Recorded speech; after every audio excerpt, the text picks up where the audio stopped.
Hello, how's it going? I'm back. I didn't go anywhere, but I played a lot of WoW, fished 1,000 times, been levelling in Northrend. I've seen a couple of people say avoid Icecrown because the quests are quite spaced out, but I disagree. It's one of the better zones in my opinion. But anyway, today we're talking about the rise of Arathor, and then we're going to move on to part 1 of the Troll Wars. Let's go!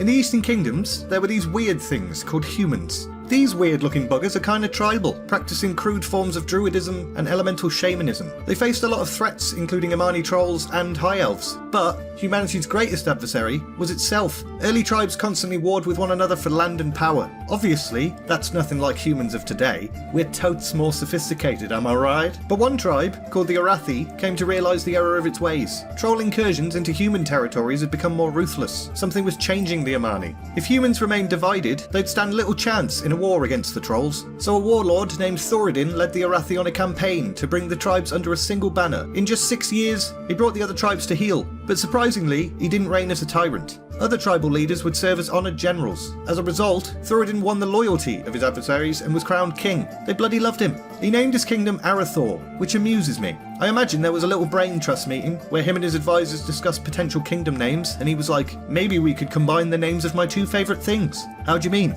Well, I like the Arathi, and I also like my own name, so I reckon Arathor, and everyone clapped and partied like it was 1999. He tasked his most gifted builders with constructing a mighty capital called Strom. The terrain around Strom acted as a natural protection against trolls. Thoradin also ordered a massive wall be built to further shield them from Amani incursions. Strom was the place to be. Just as Thoradin had expected, the Amani trolls soon began encroaching on outlying lands controlled by humans. He dispatched 2 of his most prominent generals to gather intelligence and take care of any of the buggers who strayed too deep into Arathor's borders. One of the generals was called Igneus. He was considered savage and uncouth by many other humans. He'd walk past and they'd be like, ew, he's so uncouth. And then he'd spit and scratch his balls or something. He should get himself some Nordrasil.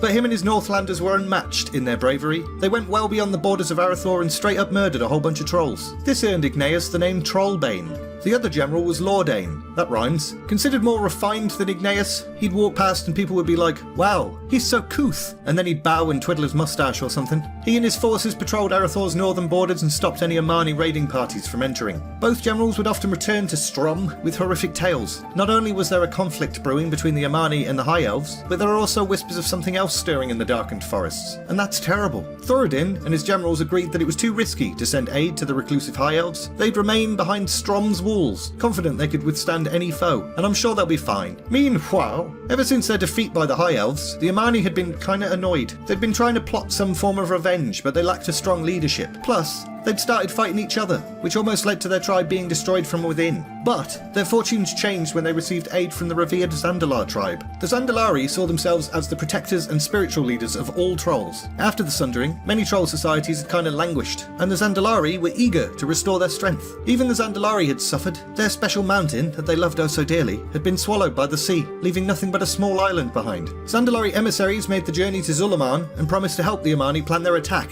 They also said they would ensure the lower demigods would join the trolls in battle, and they made one of the Amani's most fearless warriors, Jintha, the leader of his people. At first, small war bands were sent out to test the High Elves' strength. The cunning trolls hid their true numbers and full capabilities. After a series of successful skirmishes, it was time for all-out war. Tens of thousands of trolls exploded out of the forests, monstrous lower marching by their side. The High Elves were like, Jesus! And struggled desperately to hold the trolls back, but they were ultimately forced to give ground. The outer reaches of Kel'Thalas were laid to waste by the Amani. The Zandalari observed this victory with pleasure. Even the High Elves and their arcane power could not withstand the might of the troll race. Ultimate victory was only a matter of time, so they all high-fived each other and partied like it was 1999. And we're leaving it there! The troll war is underway, and things ain't looking good for the High Elves. In the next video, we're going to see the humans and the High Elves form some kind of alliance. The High Elves are going to teach the humans something that might help. So if you want to see that, make sure you're subscribed and come back on Friday. If you enjoyed this video, hit that like button, talk to me in the comments, and all that's left to say is, thanks very much for watching, and see ya!